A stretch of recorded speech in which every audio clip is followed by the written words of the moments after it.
ఎవరైనా జ్యోతిష్యము DNA astrology ప్రకారంగా నేర్చుకోవాలనుకుంటే July మాసము 24వ తారీఖు నుండి మొదటి బ్యాచ్ ప్రారంభం అవుతుంది. ఇది డైరెక్ట్గా ఆన్లైన్ లైవ్ క్లాసెస్ ఉంటాయి. 64 గంటలలోనే మీకు డిఎన్ఏ ఆస్ట్రాలజీ విషయాలన్నీ కూడా నేర్పబడును.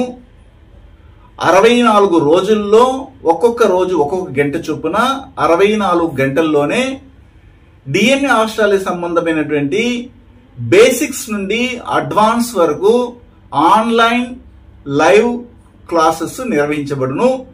శ్రద్ధాశక్తులు ఉన్నటువంటి వారు మా వాట్సాప్లోకి వచ్చి విషయాలు తెలుసుకోవచ్చు. ఒకవేళ మీరు ఉత్తరాషాఢ నక్షత్రంలో పుట్టారు, అప్పుడు మీరు ఎవరితో వివాహం చేసుకుంటే బాగుంటుందంటే ధనిష్ట, స్వాతి, పునరుషు నక్షత్రాల వారితో వివాహానికి వెళ్ళొచ్చు.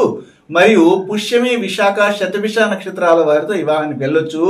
కానీ ఒకవేళ మీరు ఉత్తరాషాఢ నక్షత్రంలో రాశిపడి నక్షత్రంగానో, లగ్నా పాయింట్ పడి నక్షత్రంగానో, లగ్నాధిపతి పడి నక్షత్రంగానో పుట్టి మీరు పూర్వభద్ర నక్షత్రం వారితో కానీ వివాహానికి వెళితే మీ వివాహ జీవితం సర్వనాశనం అయిపోతుంది. ఇది బాగా గమనించాలి. ఆల్రెడీ పెళ్లికి ఏదో తారాబలం కుదిరిందని ఉత్తరాషాఢ నక్షత్రానికి పూర్వభద్ర నక్షత్రం బేషుగ్గా ఉంటుందని వెళ్తారు. వచ్చిన 4 రోజులకే మూట సర్దుకుని వెళ్ళిపోతారు వచ్చిన వాళ్ళు. ఆ తర్వాత అనవసరమైనటువంటి ఏమంటారంటే ఈ పరువు ప్రతిష్టలు పోగొట్టుకొని ఇంట్లో నుండి బయట రానికుండా బాధపడే వాళ్ళు కోకొలు. కాబట్టి దయచేసి మా వీడియోల్ని దాదాపు 3000 వీడియోలు ఉన్నాయండి. త్రిశక్తి భక్తి, త్రిశక్తి డిఎన్ఏ, త్రిశక్తి టీవీ ఛానల్లో. వాటన్నిటిని చూడండి, మీకు ఓపిక ఉన్నప్పుడంతా చూడండి. అవన్నీ కూడాను ఊరిక పాస్ వీడియోలు కావు. వార ఫలాలు, రాశి ఫలాలు, లేకపోతే మాస ఫలాలు, సంవత్సర ఫలాల గురించి చెప్పను.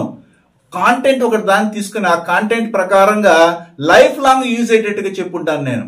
అది గుర్తుపెట్టుకోండి. ఇప్పుడు నేను చెప్పే వీడియో కూడాను లైఫ్ లాంగ్ ఇంకా 20-30 జనరేషన్స్ కానీ ఉపయోగపడే వీడియో ఇది. కాబట్టి ఈ వీడియోలు పదిలం చేసుకోండి. కొంతమంది అయితే మహానుభావులు మా యొక్క ఫ్యాన్స్ అంటారు వాళ్ళని. వాళ్ళు వచ్చి చెప్తారు మీ ఫ్యాన్ అండి అంటుంటారు. అంటే అభిమానులు. వాళ్ళే మీ వీడియోలన్నింటినీ ఇన్ని డౌన్లోడ్ చేసుకున్నామండి, మాకు మళ్ళీ దొరకదనేసి మేము ఒక దాన్ని లిస్ట్ అవుట్ చేసి పెట్టుకున్నాం అనే వాళ్ళు కూడా ఉన్నారు. నిజం చెప్పాలి, అలాంటి వాళ్ళనే మన డిఎన్ఏ ఆస్ట్రాలజీ బలం ఉంది.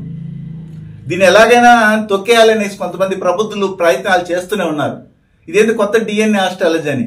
కానీ ఇదే నిజమైనటువంటి ఆస్ట్రాలజీ అని రాబోయే